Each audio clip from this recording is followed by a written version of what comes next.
America's largest and most productive river delta is in crisis. If we were losing this much land to a foreign nation, there would be a war over it. 2,000 square miles lost to the Gulf of Mexico in the last half-century. We're talking about wholesale loss, communities threatened.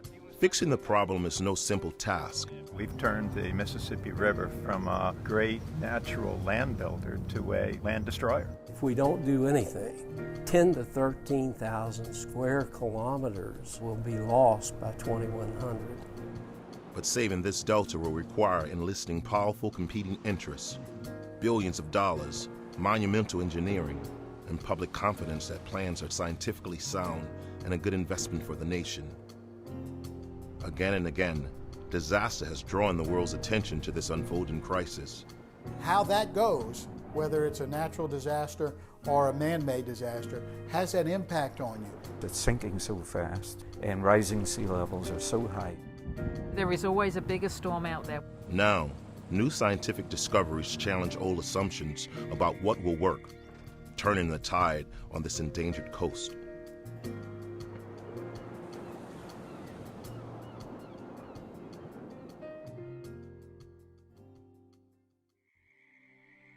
This program was funded in part by the McKnight Foundation and by the Foundation for Excellence in Louisiana Public Broadcasting.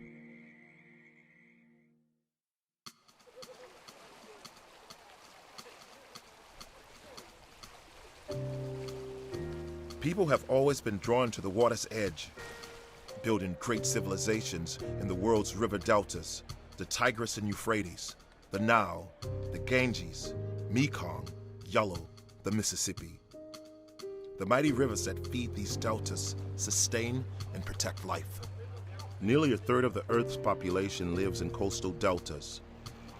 Population growth will demand more energy, more water, more food, meaning dramatic changes for these regions. It has to do with what's going on in the delta, like dikes, hydrological alterations, drilling for oil, pumping out groundwater, dams retaining sediments, water being used, especially in arid areas. And then there's also fertilizers getting into the river that affect the coastal zone. Deltas like the one at the mouth of the Mississippi River face the added threat of climate change and global sea level rise. Over the 7,000 years it took the Mississippi to build this region, sea level was rising at a rate of 1 millimeter per year. Now it's 3 times that rate. Already, it's in many areas of the coast, we had up to 2 feet or more of sea level rise this past century. And predictions for the 21st century are even higher. Some recent reports indicate, well, it may be a meter, so we got this much. And then the coast may sink a meter, so we've got 6 feet of water level rise in some areas. The changing climate means more frequent and intense hurricanes and dramatic cycles of crippling drought and much wetter conditions. Some projections are maybe 40% more mean river discharge. That's really dangerous, because our flood control system along the river and down here in the delta is not built for that. As we go forward in the future, we'll see if what we do in the Mississippi, it could be that it would serve as a good example, but it might serve as a bad example of what not to do. 40% of America's coastal wetlands are concentrated in the Mississippi River Delta here on Louisiana's Gulf Coast. But these wetlands experience 90% of the nation's wetland loss. The way we manage the Mississippi River and the coastal marshes of Louisiana is a dead-end proposition right now. We're managing it into oblivion, and there's a strong interest in trying to change that trajectory. But changing the way we manage this region requires buy-in from influential and conflicting interests that depend on the system for survival. From the nation's agriculture, manufacturing, shipping and oil and gas industries, to the estuaries that sustain much of America's seafood supply and wildlife, to communities upriver that rely on hydropower, water resources, and flood protection, all the way down to private property owners protecting land and oil and gas rights on the coast. And the reality is, coastal Louisiana, for the most part, is held within private hands, and so we're going to have to work with private landowners to implement projects. It's in their best interest, it's in our best interest. And the fact that it will not be possible to save the entire coast looms large. there's no way that we can maintain the entire coast of Louisiana. In fact, we estimated that if we don't do anything, 10 to 13,000 square kilometers will be lost by 2100. And it's due to these two effects, a rise in sea level and a lack of sediment input to the system. Sediment is the real key, and I don't know if the general public understands that or not. It took the scientific community a long time to understand it. But the sediment needed to build up the coast is a limited commodity. It is a real uphill battle. You can kind of do the math on, what kind of accretion rates we're going to need, and we're talking about at least half an inch per year. And that may be possible perhaps locally, but it's not going to be possible over very large areas, over most of our coast. I think being honest with the public about what restoration means is absolutely critical. A lot of people think that restoration means going back to some previous state. Well, we know as scientists that there is no going back. This is a dynamic coast. It's been constantly changing, not only for centuries, but for thousands of years. It's going to change in the future. Recent scientific discoveries provide new tools to help manage this delta, including a better understanding of how the modern river actually works. This program explores techniques that could help turn the tide by repairing damaged wetlands and bringing sediment back to starving marshes through pipelines and by diverting it from the river. Recent estimates put the cost of protecting the delta at more than $50 billion. The cost of inaction is far greater. But without embracing what's truly causing the problem and the economic and societal barriers to solving the problem, it will be an uphill battle to move forward. In 2011, a historic flood raged through the nation's midsection. The flood tested the near-century-old federal levee system, protecting millions of people and more than $100 billion in property and infrastructure. It was also a rare chance to test long-held assumptions about the river's potential for sustaining Louisiana's embattled delta. As high waters entered Louisiana passing through the federal flood control system, they split, limiting the Mississippi's flow passing cities to the southeast, including New Orleans. The rest of the waters shunted down the Atchafalaya River and through the Morganza Spillway into the leveed Atchafalaya Basin, the nation's largest bottomland swamp. At the southern end of the swamp are two of the only areas on the coast that are building land here in this shallow bay in the Gulf of Mexico. I always tell everybody I'm an oceanographer in water up to my knees. The last time these deltas grew significantly was during the record flood of 1973. And a flood of 2011 jump-started delta building again. I'm standing here in some of the newest land in Louisiana. The water has gone down from the big flood of 2011. You can see all this growth has happened in the last 2 months. This is good, solid, sandy soil with a little mud on the top. This is how it happens. And this is how it has always happened in the Mississippi River Delta and other deltas around the world. This is the closest thing left in Louisiana's coastal landscape to a naturally occurring system, but even this delta is the result of human engineering. Land building on the coast started nearly a century ago, 100 miles inland, as the leveed Atchafalaya Basin began silting in. And today, large floods help push long-stored sediment out to the coast, adding just over 20 square miles since 1970. Some believe this kind of delta building could be replicated across the coast by letting the river loose to create new marshes, but like anything on the coast, nothing is simple.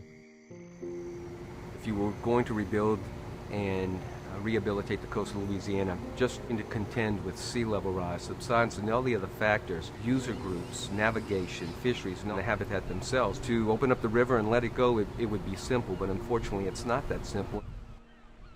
Adding to the complexity is a new scientific understanding of the way water and sediment flow through the modern river system. Early in this restoration game in the 1970s, for instance, there was this thought that we've cut the system off from delivering sediment to the adjacent wetlands.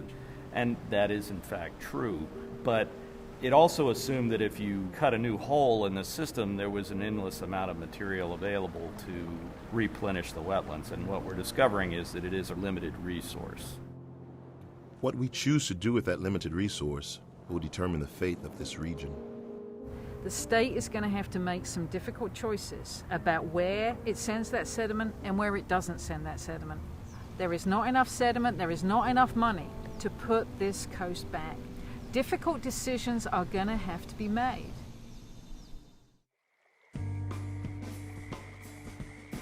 The sands and sediment necessary for sustaining the delta gave rise to coastal Louisiana out of the Gulf of Mexico over thousands of years.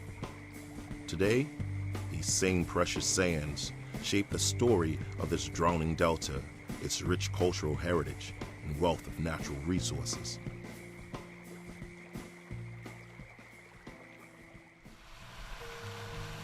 It is very rare to be able to build new land, and we've done that over a period of a few weeks. It's incredibly exciting to see as soon as you're done dredging and the sediment starts to settle, birds will immediately move in to feed in this newly created mudflat because there's food in there.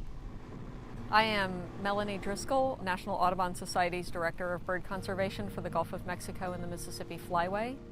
We are at the Paul J. Rainey Wildlife Sanctuary. It's a 26,000 acre sanctuary that is Audubon's oldest and largest sanctuary.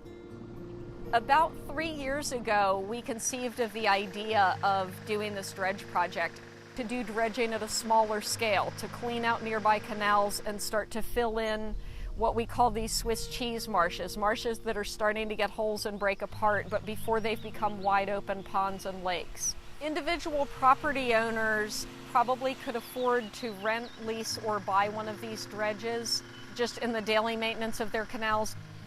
There are a lot of good marsh management techniques, and individual landowners can make a big difference. We know that in Louisiana we lose an area about the size of Manhattan every year due to coastal marsh loss. And as that habitat goes away, we lose homes for birds. The Mississippi Flyway has probably about 40% of the nation's shorebirds and raptors that move through this particular flyway. It is in a landscape that is a globally important bird area for many species of birds. The coastal marshes of Louisiana provide about 30% of the domestic production of seafood, about 30% of the natural gas and oil. We have 4 of the nation's 10 largest ports. Coastal marsh loss has been referred to as a Louisiana problem, but it's a problem that impacts the rest of the nation. I think that apathy and fear may be the biggest impediments to coastal restoration. People hear about sea level rise, they hear about disasters, and they feel like the situation is hopeless, and we tend to turn away from that which we cannot change. Everyone's individual actions can roll up to be something that actually does make a significant improvement in the habitats down here. Of all the natural ecosystems in the United States, wetlands are the only ones protected by law. They filter polluted air and water, help manage floods, and protect against storms. Louisiana's wetlands are one of the most productive ecosystems on the planet, supporting the largest commercial fishery in the lower 48 states. We are nursery grounds for numerous fisheries organisms. They need protection. Marshes and wetlands, all of those provide excellent habitat, and it's the edges of these habitats, even down to every blade of grass that would be flooded. You take away that edge, turn it into open water. So when we lose all that, we expect to see the fisheries collapse. These critical wetland estuaries are fed and nourished by the nation's largest river. Father of waters, the Big Muddy, Old Man River. We call it by many names, but it is the mighty Mississippi, America's river, a gathering of waters. Down the Corn Kaskaskia, the Red and Yazoo. Down the Cumberland, Kentucky, and the Tennessee. For thousands of years, melting snow and rains washed soil and sediment across 41% of the nation's landscape. The untamed river scoured out new paths and carried its heavy load 2,300 miles to the Gulf of Mexico. You know, the river has a large ability to create land, and the best proof of that is that we are in one of the largest deltas of the world right here. The active delta built where the river hit the Gulf, and in places where powerful floods broke riverbanks. As land piled up in one region, gravity forced the river to switch course, seeking an easier path to the sea. building out new delta lobes and leaving older ones to fall apart. And as the ocean eroded the land, barrier islands formed. They form from the river bringing sediment to the coast, but they'll eventually disappear. They will eventually go away. It's a dynamic interaction between the building power of the river and the erosive power of the sea. The other important thing to understand about the delta is it's sinking. This part of the delta is sinking or subsiding at one of the highest rates in the world from the compaction of thousands of years of sediment, faulting occurring deep in the Earth's crust and pumping out water, oil, and gas. This rapid subsidence, more than 1/3 of an inch per year in some areas, plays a larger role in Louisiana's coastal erosion crisis than understood in the past. The majority of our wetland loss is not due to increases in salinity. It's due to the fact that our wetland landscape is sinking, and as a result of that sinking, those wetlands are being submerged to a much greater extent. Wetland scientists say the best way to counteract the sinking is to make sure wetland plants are healthy and continue to build their own soil through natural root production, growth and decay, with new sediment from floods and storms. This type of organically building marsh makes up 80 to 90% of this delta plain, and so far, it is keeping pace with relative sea level rise. The big question is whether they will still be in a reasonable balance with the rates of sea level rise that we expect for the next century. And right now, the answer to that question is no.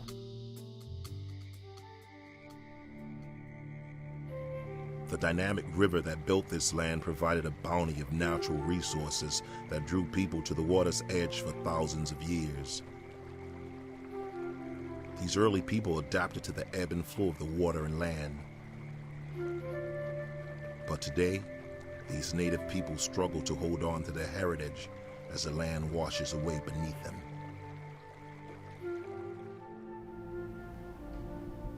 I don't know how much we're going to be able to exist in our present-day homeland, in our present-day communities. It's more than just the loss of a home. It's a loss of a culture. It's a loss of our traditional medicines, our traditional plants, our traditional lifestyle of the hunting and the trapping and the fishing.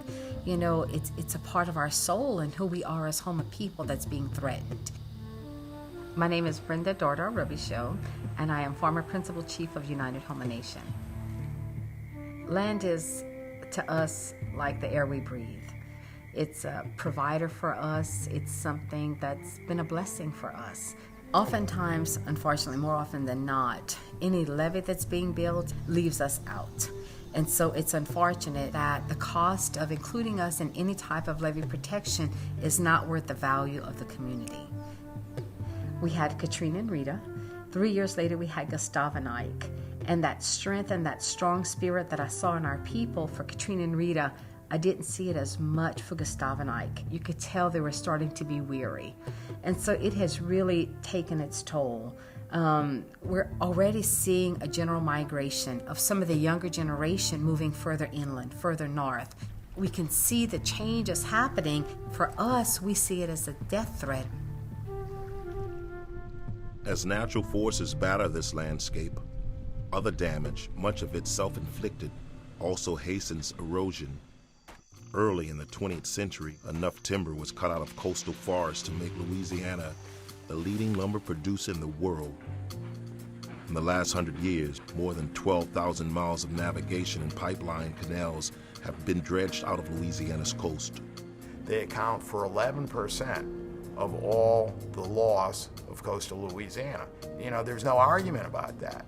That had the effect not only of dredging through wetlands, but also disrupting the way that water flows that caused much, much greater loss. Canals bring damaging saltwater surges into freshwater areas. Spoil banks block flood and tidal flows, and new sediment that helps sustain the wetlands. It's cooking through here.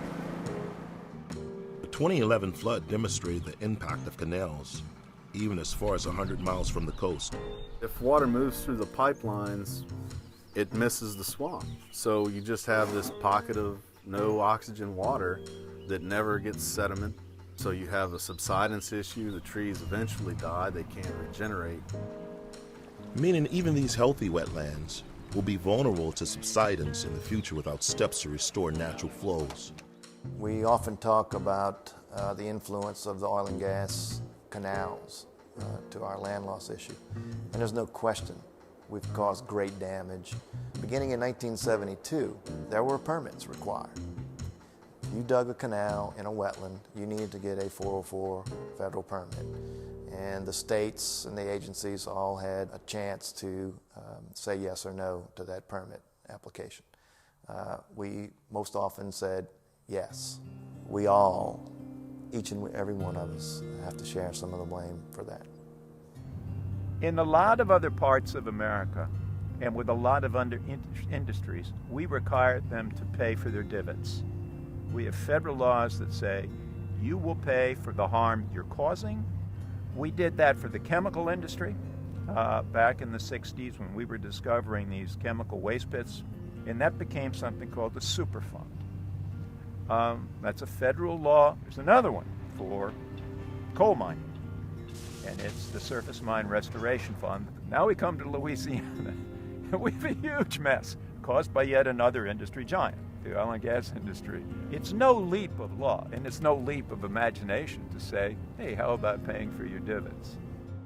When these canals and the sites were actually put in many, many years ago, they were done in compliance with all the state and federal laws. What percentage of that has attributed to our coastal wetland loss? That's debatable and has been. But we pay millions of dollars in taxes, income taxes and sales taxes, severance taxes. We pay bonuses, rents, and royalties to the state of Louisiana. A percentage of oil and gas revenues that come into the state go into a coastal restoration fund. Louisiana and the Gulf of Mexico account for a little over a third of the oil produced in America. The bulk of that is funneled right through Louisiana. It is incredibly important to America's energy security.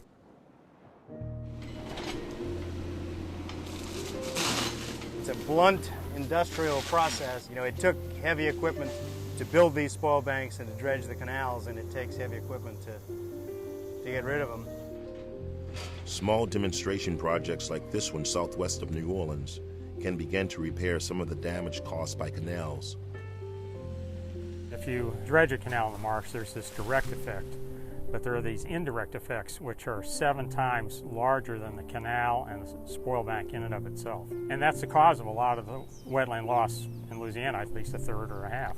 If you reverse that cause and effect relationship by taking down the spoil bank and filling in the canal, you've had a reversal of that 7 acres for 1 acre surface. Backfilling will help restore and protect hundreds of acres here, but could have a much larger impact.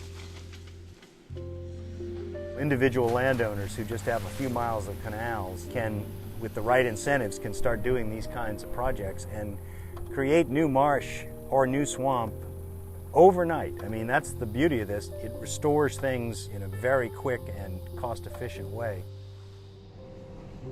Some of the scars left on this delta landscape are not so easily erased. Oil from the 2010 BP disaster caused devastating marsh loss, but the true cost may never be known. Other human activities, ones intended to protect American commerce and industry, have also taken a toll. The river has become our enemy. We build levees against it. We're at constant war with this thing, and it's a war in which, although we win by staying dry, we lose by subsiding and sinking and making ourselves terribly vulnerable to the Gulf of Mexico. Today, 1,600 miles of levees lock the Mississippi River in place. The original justification for the levees was not at all flood protection. It was entirely for interstate commerce. By the early 1800s, a growing network of leveed waterways connected the nation's midsection to the world, fueling growth of America's steel belt and its breadbasket. Originally, there was an attitude that this navigation artery could be controlled with levees only, but in 1927, the Great Mississippi River flood proved levees could fail and demonstrated the need to protect people from the river.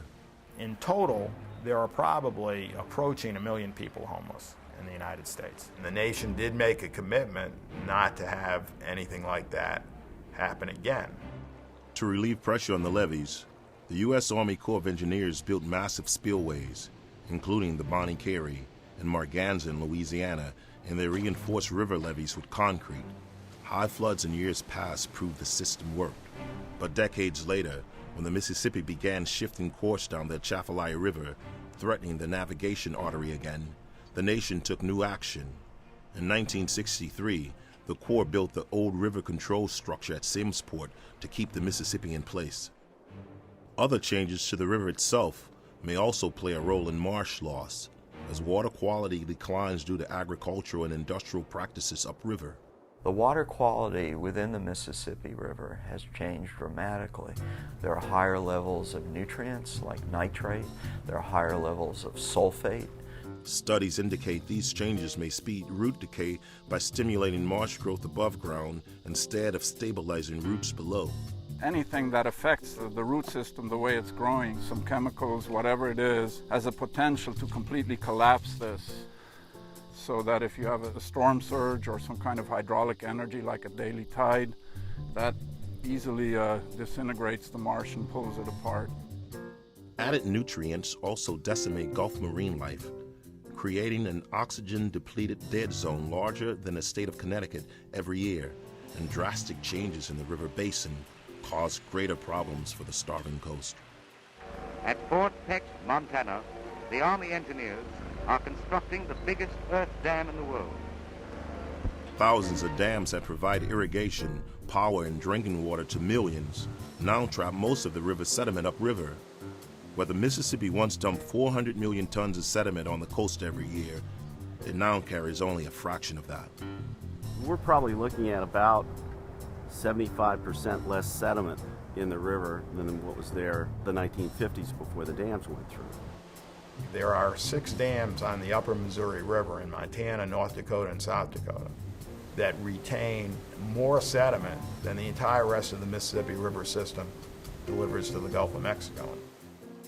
80% of the sediment that comes down the river is this very fine-grained material. If you form a new delta low on the open coast, you're going to be exposed to waves, tides, currents. As a result, that fine material will be carried out onto the shelf. It will not really contribute to building land in the delta. So what do we need to build land? Well, if we've got an open water area, then clearly we have to get some sediment deposited, and in order to get sediment to build up there, it has to be fairly big sediment, coarse sediment that's going to settle down through that water column and start to build up the bed. With much less land building sediment to work with, it is critical to know when and where to find it. New technology is making that possible. Startling new data shows that for more than 7 months a year, there's almost no heavy, sandy material flowing in the river at all. This heavier material, key to building land quickly, sits on the riverbed requiring much more energy to move. Periodic high floods, like the one in 2011, can do the heavy lifting. But this historic flood also proved that in order for the coarsest sediment, suspended by fast-moving floodwaters, to settle out and build land, the water has to slow down significantly and spread out over a shallow area, protected from wave action in the Gulf. But safely guiding sediment-rich floodwaters through spillways and low-lying delta communities so they can build land on the coast is a delicate balancing act. More than 14,000 structures, including residential homes and businesses, could be impacted by flooding from this event. When the Guard is working 24-hour operations to fortify and elevate levees to prevent backwater flooding in Morgan City and Amelia. You're talking about the largest flood in the history of the country that turned into a non-event. Marganza did a terrific job. Bonnie Carey did a terrific job. The amount of material that we diverted off the river. So those structures were key, and that's why you didn't have any flooding down here.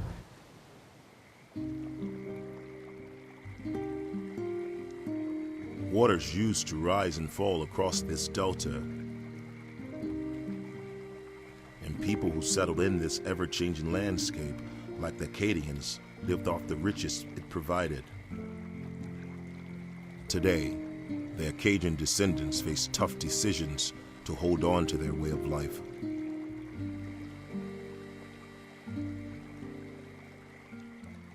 When they open the Marganza, it's going to give us more water over here. They'll be right at the doorstep.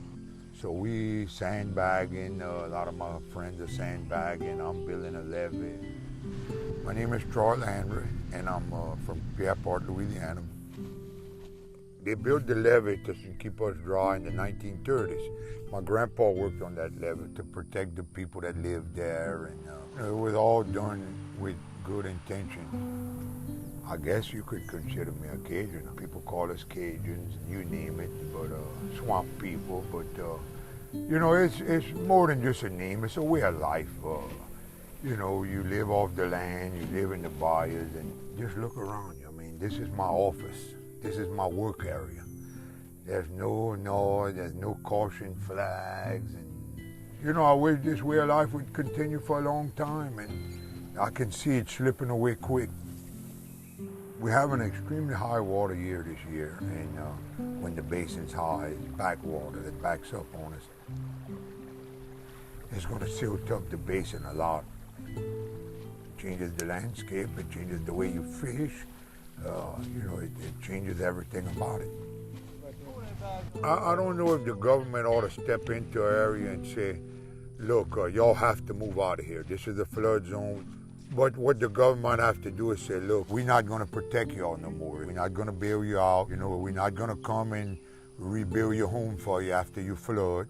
If you choose to live within these boundaries, you live here like they lived here 100 years ago at your own risk. And you leave it up to the people, you know. People living in this delta are not the only ones threatened by changes along the Mississippi. U.S. industry and agriculture depend on this navigation system to get products to market. At its heart, it's the largest port system in the world. It's bigger than Singapore, Rotterdam, Amsterdam, Shanghai, any of the larger international ports you traditionally think of. Keeping the Mississippi open for navigation is expensive. Periods of drought choke river traffic. High water brings fine silt that settles at the river's mouth. Each year, the Corps of Engineers dredges enough silt from the riverbed to fill the Louisiana Superdome 30 times. Congress is appropriating somewhere around $63 or $65 million a year to a project that needs $104 million a year. But as seas rise and the coast subsides, sedimentation and dredging costs will only increase. So the depth needed to keep these ports competitive in a global market. In the next decade or so, the ships are actually going to get bigger and have deeper drafts. And so the question is, can you modernize the mouth of the river to allow those ships to come in? And you can't do that unless you figure out someplace else to put the sediment. And the best place to put it is places like this. Build marshes with it. Fine sediment threatens more than the river's mouth. Scientists have located a vast sediment deposit deep in the riverbed further north, between the old river control structure and Baton Rouge. You have a lot of passes, both man-made and natural passes, that are diverting water and sediment. And the more of the water and sediment you take out, the less energy there is available to carry it in that reach below those particular passes. The channel bottom has extensive sand deposits in the form of these lateral bars that extend all the way down the river channel. These massive sandbars could be used for restoration. It's still there as a potential resource to be mined and put into, for instance, a long-distance pipeline that you might be able to build land with. Using dredged material to build land is not a new idea. Piping dredged sediment has been used to build roadbeds, golf courses, and restore wetlands, shorelines, and barrier islands for decades. This is the only way that we can take what are now shallow ponds and lakes that have degraded over the last, say, 50 years. This is the only way we can bring these back rapidly. Since 2004, pipeline sediment projects have built more than 21 square miles of new land in Louisiana. This project south of New Orleans is the first time sediment was pumped directly from the river. It's a very good way to build wetlands quick, but it's very fossil fuel energy intensive. It's one thing to pump the sediments, but if you had to do this, over and over, you would have just massive recurring costs. We've been evaluating the idea of using natural gas to drive the pumps to pipe sediment. conceivably this could cut the cost by as much as 2/3. We're working right now on a pipeline network from the lower Mississippi River system that would be able to distribute sediment long distances around the entire coastal basin to where the Corps can just hook up their dredges and pump the sediment out and just have this backbone of infrastructure, and will lower the cost for the Corps of Engineers to dredge the river. Using the best available dredge technology could also cut costs, but one U.S. law known as the Jones Act makes this a challenge. Under the Jones Act, which is a century-old law, all dredges must be U.S. built, U.S. crewed, and U.S. flagged. The challenge is that it appears to have had a detrimental effect in that it has allowed for some complacency in terms of innovation in the dredging industry. And so while you can go overseas and see more innovative technologies, larger investments in these industries in the United States, you're not seeing comparable investments or comparable use of technologies. On the southern edge of the Persian Gulf, the nation of Dubai has demonstrated that dedicated dredging on a massive scale is possible, adding more than 300 miles to its coastline. Here, as in most cases, money and necessity drove innovation. Technology developed in Dubai by Belgian and Dutch dredge companies is brought home to places like this in the Netherlands to expand industry and to shore up the nation's coastline against the North Sea. Not only do the Dutch export this knowledge worldwide, but they use it at home to stay competitive in a global economy. This $1.5 billion project in Rotterdam added nearly 10 square miles to expand Europe's largest port. Dutch dredgers moved enough sand to fill the Louisiana Superdome 68 times to complete this project in less than 5 years. As world leaders in water management and engineering, the Dutch have literally reclaimed much of their land from the sea and marsh areas. Their levees and flood control structures called delta works protect 60% of the population, which lives below sea level. But in the process of engineering this landscape, they set in motion dramatic changes that destroyed a majority of the nation's wetlands and estuaries. If you start to deal with water management, realize there is always an effect to it. So don't think that there is no effect. In the past that there was no effect. When we made our delta works, we just said, let's close the dikes. And for the rest, we are safe. But the effect to the environment was enormous. Now we are working on it to compensate that again. Facing a changing climate, the Dutch are looking for more natural solutions to balance wetland restoration and flood protection by removing and lowering levees, relocating residents, and compensating landowners when floods happen. But this is a much safer solution and much cheaper solution than that we have to hire the dike. Finding economic strategies to prepare for rising rivers and seas is a matter of survival for the world's most populated regions. There's a long list of cities around the world that are facing issues similar to those of New Orleans. The difference is, in New Orleans we've had the Katrina catastrophe, which has woken us all up to the risk. What you need is vision, because you've got to get free from current day issues and problems, because they'll mire you. The danger is the uncertainties are so large and the friction between different users of the river can be so great as to prevent any action. And what we found is if you explain the science in terms that people can understand, they do get it. And once they've got it, they become your strongest supporters. Unfortunately, most coastal regions of the United States do not have the potential to build land on a large scale.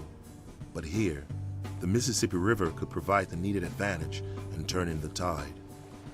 Using periodic floods to push heavy sediment to the coast is promising. There's no reason we should be wasting a flood. It's got water and sediment that we should be using to rebuild the coast. Finding more ways to let the water and sediment out of the river during floods could be a way of doing that. Many scientists argue mimicking floods by building river diversions is the best strategy for sustaining the delta.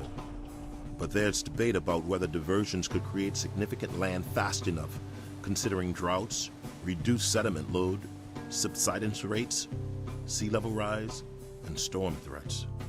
I think the uncertainty is how much of that sediment actually we can redistribute and reuse. That's where the debate is mostly at. During floods, river diversions could threaten estuaries and coastal communities. During droughts, they can impact drinking water supplies and other demands on the river. Scientists are learning from older river diversions, ones that draw water from the top of the river and were originally designed to bring nutrients to wetlands and prevent saltwater intrusion. Fresh water and nutrients alone in a subsiding environment is not enough to rehabilitate and restore and to even be beneficial to our wetlands. We might even propose that the large diversions we have should be re-engineered to allow for more sediment input. Researchers also monitor other diversion projects, like this one near the river's mouth, to see if a diversion this far south can build significant land. So we are out here trying to figure that out. The West Bay Cut has increased costly sedimentation in the river, but new research suggests a diversion is slowly building land, averaging 3 centimeters per year since it opened in 2003, and growth accelerated significantly with help from dredging in the flood of 2011. Current plans for a new diversion southeast of New Orleans at Myrtle Grove mark a new era in coastal planning. This project is being designed to maximize sediment capture, pulling water from deep in the river where sediments flow and operating when sediment load is high. But are any of these diversions large enough to have an impact? Many scientists say no. We do need the scale of diversions that we've built in the past, such as the old river control structure or even a Bonnie Carey. That's the scale. We need to open up access of the Chaffalay in Morgan City to western Terrebonne, access of the river somewhere in Barataria, southeast of New Orleans. Building new diversions the size of existing spillways could create other challenges. You can talk about ecological benefits of massive water diversions as if there were no people in the area, but there are people in the area. There's people living here, there's houses here, there's refineries here. We cannot flood people in the name of restoration. To me, it's like building the interstate system. You have to decide that you have a plan, and then you have to convince people that it is the right plan, and you have to compensate people that are going to be negatively damaged by this plan, and you have to compensate them fairly. Large-scale diversion projects would require managing the cost and impacts to society and public expectations for land building. People need to realize that this is a long-term commitment to something that may be 30 to 50 years before you see significant land building, but ultimately may be a significant land builder.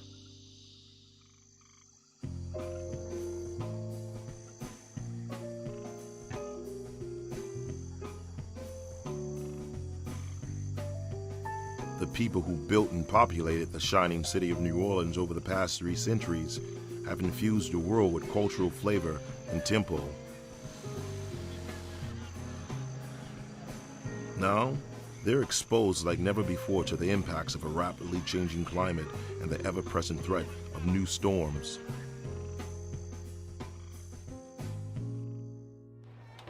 New Orleans is just like this beautiful mosaic has been created of all of these different cultures and musics and foods, and so we have a lot of things going for us that I think has set us up to be an engine of change and an engine of innovation and an engine of creativity. My name is Kent Jordan. I'm a musician. I come from a family of 7 siblings, and everybody basically played music. I teach woodwinds here at the Louis Armstrong Jazz Camp. Hurricane Katrina was a disaster for everybody. My mother and father's house was washed away. My sister's houses were washed away. It was devastating. And I think that sense of loss, when you see that, for one family, and then you can extend that to thousands of families. I lost my house. I had 12 feet of water in my house. If it floods again, then it floods again. We just have to dry out and start all over. New Orleans is a place that will never die, and if we let it die, I don't know what'll happen to this world, you know, because everybody in the world loves coming to New Orleans. You know, we sort of have to find that way of how we're going to sustain this great city. Music is a part of it, obviously. Culture is a part of it, obviously. But at the same time, you know, let's find now this technological solution. Because it's not going to be a cultural solution. You know, we all know that. It's not going to be a musical solution. This has to be an engineered solution. New Orleans, like coastal cities around the world, is seeking ways to protect itself against storms and rising seas. This is the largest design-build civil works project in the history of the Corps. This $1.3 billion surge barrier was built to shield New Orleans against a deadly storm surge like Katrina's. Its first test, Hurricane Isaac in 2012. This barrier is part of a $14.6 billion investment linking 350 miles of levees, flood walls, and pump stations. But many criticize federal standards used to upgrade and build new levees on the coast, known as 100-year protection standard, which is the worst standard in the developed world. You know, statistically, in an average person's lifetime, they have a 56% chance of seeing a flood greater than 100-year protection. So if you were investing in a retirement fund, I don't think you'd invest in something with a 56% chance of catastrophic failure. The federal system ties in with storm protection in Louisiana's own master plan revised in 2012. The new plan strives to balance hurricane protection with restoration. Therein lies some challenges. When you come one choice or another, people want levees right around where they live. So it's been a factor which has consumed a large amount of the resources. Secondly, we need to make sure that in providing flood protection, we don't make the coastal restoration problem that much more difficult. We don't do things which actually cause our land to continue to erode away. One of the most controversial protection projects includes a large-scale levee system across the coastal zone. Most wetland scientists, from the standpoint of protecting wetlands, do not think these are good ideas. Everything we know about what maintains healthy wetlands would tell us not to do this. I think one of the things that happens when we build levees is we give people a false sense of security, and they really feel like they're protected, even though we know there is always a bigger storm out there. Imagine if we put the same amount of money into helping people flood-proof their houses, elevate their houses, move to different locations if they wanted to. They could be safer tomorrow. Providing tools and incentives for communities to retreat from vulnerable areas, build smarter, and limit coastal development will significantly reduce risk. We don't abandon the coast. We can have fortified outposts to protect important infrastructure, shipping and fishing and other natural resource activities. I think we need to decide really about what we can afford.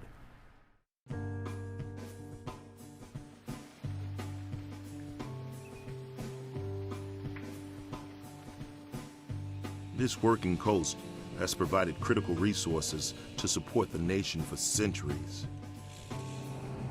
Threats to the coast now put those resources at risk and have left the region facing tough choices and a ticking clock.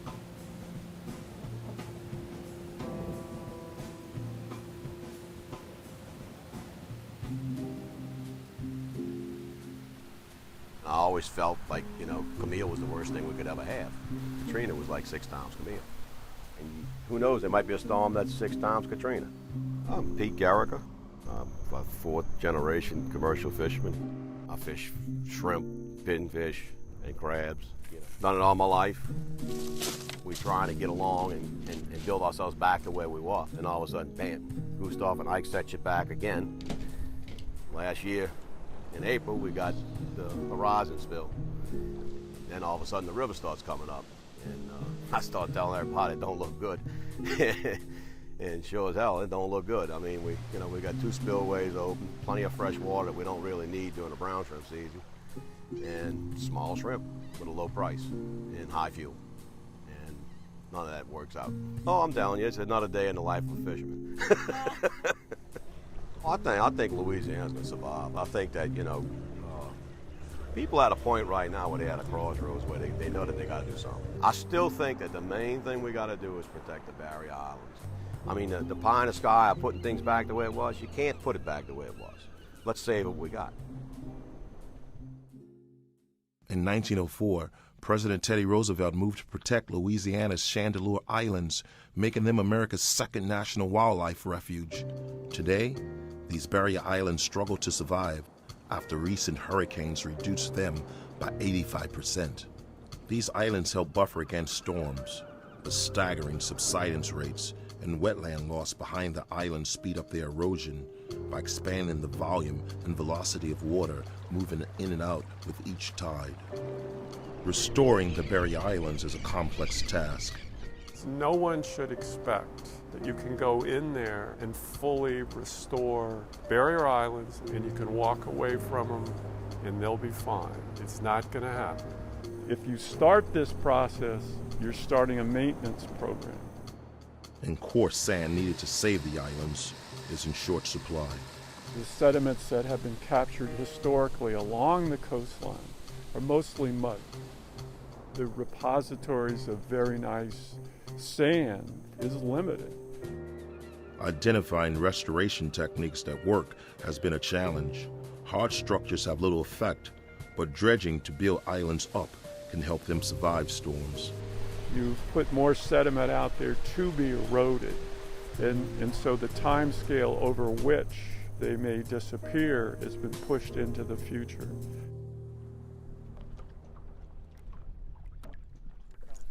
You got another one in case they start biting?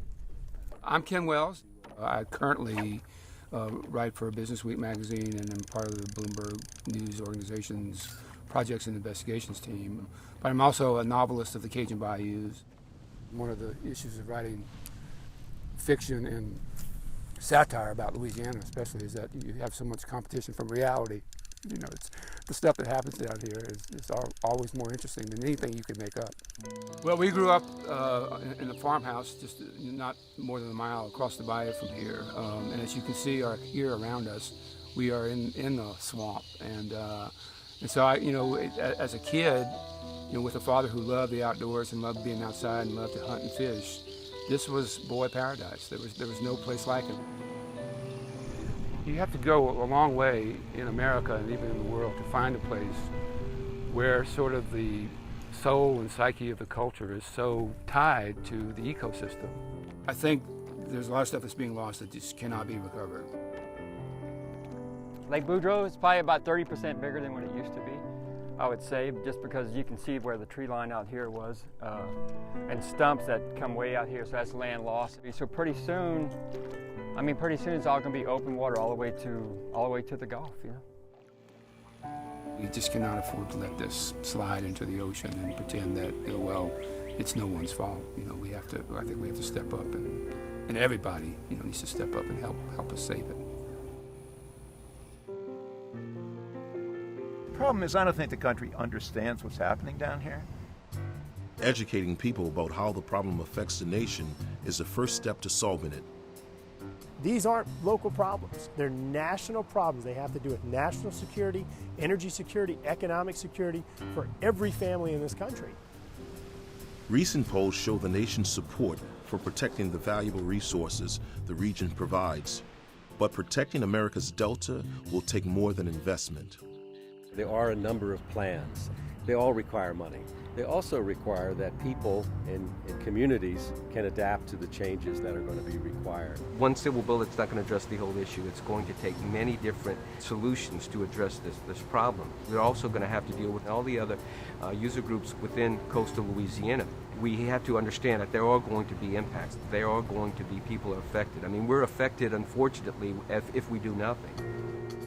Enlisting those competing interests and making sure solid science leads the way will improve the chance for success. Recent storms prove what happens on this coast will be a test case for the nation and the world. We understand the dynamics of the Mississippi River. The water flow, the sediment that's coming down is changing with time. Given the limited resources, the the social and economic landscape of southern Louisiana, we have to look to say, where should we be putting the resources that we have? It is a political challenge that will require national resolve and collective compromise. The fundamental question is, will we find a way to live with the river and to use the riches the river provides to save the coast? Is this type of a system that is allowed to expand out and grow naturally, is this type of system really compatible with all the things we want to do along the rivers, where we live, where the navigation channels are? If it's not compatible, we're going to lose it all. We're going to have to figure out ways to live with the natural processes of the river because we actually need them. We can't live here without these wetlands.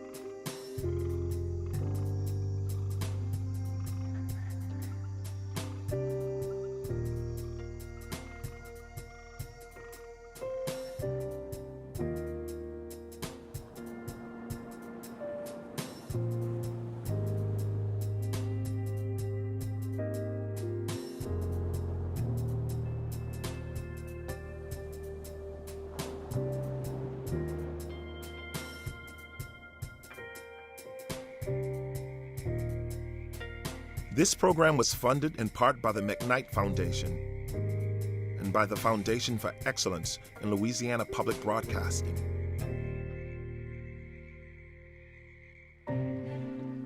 For a copy of this program, call 1-800-973-7246 or go online to www.lpb.org.